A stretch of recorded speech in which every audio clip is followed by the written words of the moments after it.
And what if it didn't kill him? With all due respect, your best guess is still just a guess. We need to have faith in the possibility of good. Wait, hold on. His oxygen consumption's going up. I think he's alive. He's conscious. Hey, go steady down there. You've been out for a couple weeks. 15 days, in fact.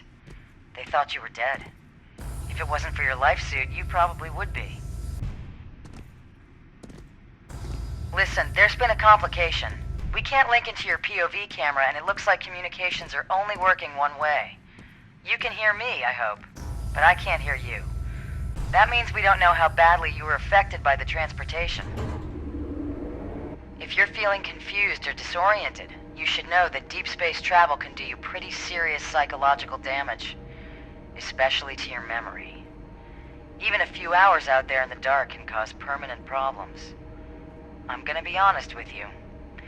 Mission Control are concerned you might have no idea who you are or why you're in there.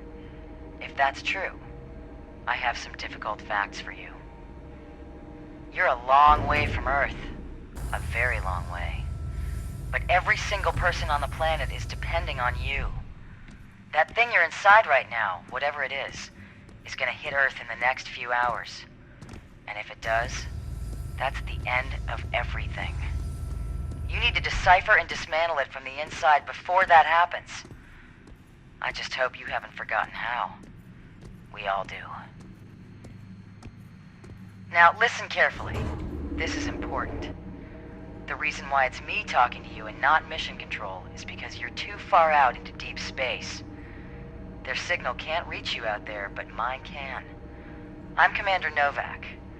I'm an astronaut on board the International Space Station.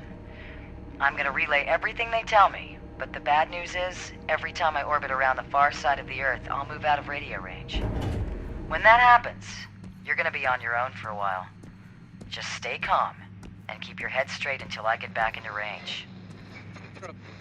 Okay, this is it. I'm orbiting out of range now. I'll be back soon. Just remember what I've told you, and believe it.